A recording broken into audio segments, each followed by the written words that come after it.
Welcome to Ipsos Global Trends 2023.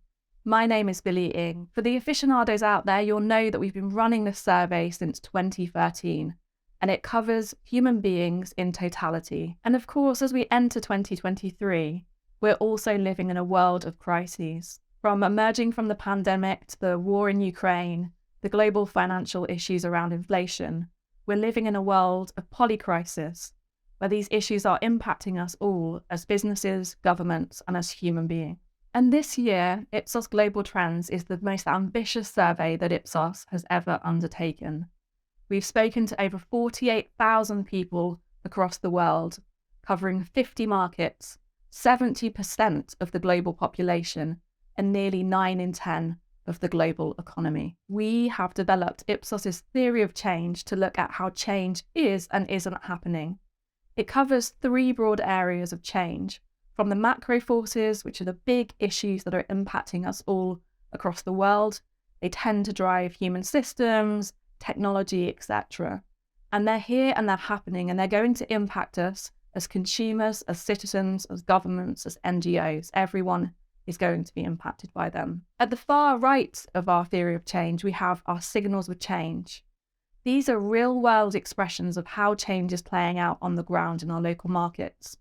And in this edition of Global Trends, we bring signals from the 50 markets that we've looked at in the survey. In the middle of our theory of change is really the heart of how we look at human beings. These are the attitudes, values, opinions that we've been tracking since 2013 to help us understand how people are being impacted by the macro forces that are happening and also the signals of change that are happening on the ground. And it's from this analysis that we bring you today's report, the 2023 Ipsos Global Trends. So at a glance, these are our 12 Ipsos Global Trends. And as you can see, we take everything from the tensions within the climate emergency through to the whole world of big tech and data.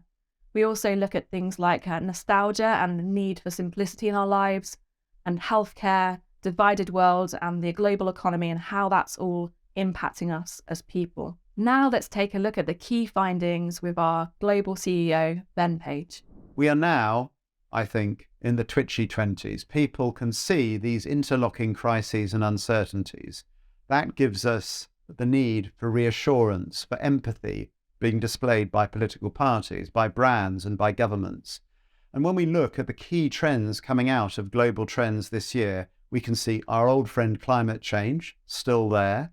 And actually, it's something that the world, despite its divisions, which we explore in the study, despite its divisions, is united about. We all recognise and continue to recognise that we are heading for environmental disaster if we don't change our behaviour. The problem is humanity doesn't always agree on the solutions. And we can also see that actually the rise in concern that we've seen about climate change over the last decade across the world is now starting to plateau. Perhaps with the economy and inflation now dominating people's minds, the longer-term challenge of climate change, as many see it, has gone back slightly. We're also seeing in many countries a rise in the proportion of people who say, actually, the scientists themselves don't know what they're talking about, and the scientists don't agree. Unfortunately, that isn't true, folks. 96% of scientists do agree. It's a clear and present danger. Another thing, of course, that has potentially come off the rails with the crises is globalization itself. And actually what our survey is showing is that globalization is hard to kill, despite shortened supply chains, friendshoring, reshoring, nearshoring, and the tensions between China and America, the tensions between Russia and Europe. Over the last year, we've seen a rise across the world in the proportion of people who say that global brands are better than local brands. We've gone back to where we were before the COVID pandemic crisis, when we'd seen a surge in hometown and country favoritism. Now global brands are back. And actually the portion of people who say that brands really matter to them and that they will spend more for brands that appeal to them, that has also been rising across the world. It's almost the revenge of globalization.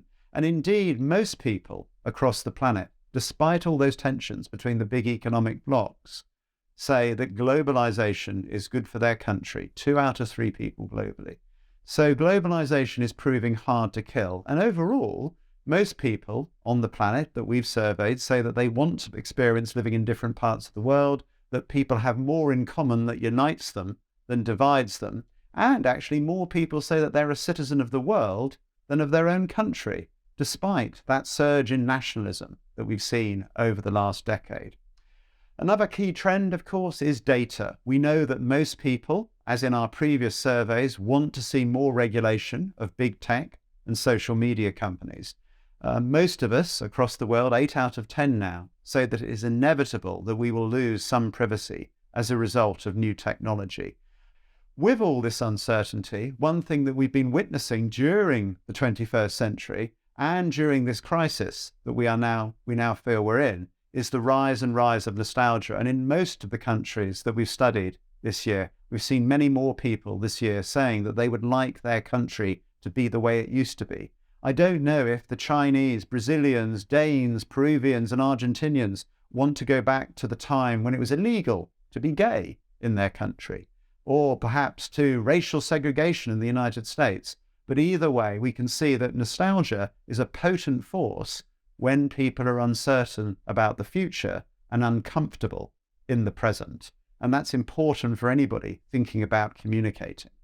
Overall, it's Asia and Africa that have the highest feelings of nostalgia, because of course those are often the societies that have seen the most dramatic population growth and change and development in the last decade. But interestingly, it's not just older people like me, I'm 58, who are nostalgic about the past. It's actually also the young. We've got 54% of Gen Zs in this survey saying that they would like their country to be the way it used to be. And I think that's just a reminder of how, at times of uncertainty, people look around for the past. As we came out of the COVID pandemic, we also saw, of course, the lingering long-term effects on people's physical health and the long COVID itself across the world, impacting on health and social care systems. But we also saw during the pandemic a surge in concern about mental health. And we now have 8 out of 10 people on the planet telling us that they're worried, that they want to do more to look after their own mental health. And that's nearly as many who say that they're concerned about their physical well-being. Again, it varies from market to market. There are some countries where physical health is far more important than mental health for most people. And again, the detail matters. But for all across the world, when you look into the demography, it is the young who are expressing most concern about their mental health. Is that because they're more sensitized to it? Is that because they have had in some ways more difficulty adjusting during the pandemic and are the very heaviest users of social media? Either way, it is the young in this study that show up as the ones most concerned. And then finally, let's look at where business stands. What we can see is that actual trust in business is higher than in government.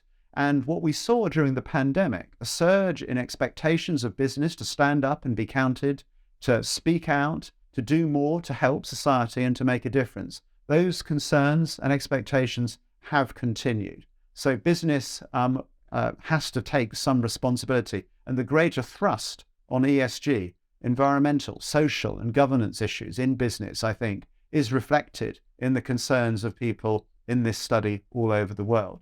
This is just a small snapshot of some of the key trends that we've measured. There is so much more that I couldn't talk about on sexuality, on brands, on purchasing and on technology. Do dive into the data and remember that although people are worried about the present, they still often are far more optimistic about their own prospects and their families than everybody else's, especially in Asia. Thank you.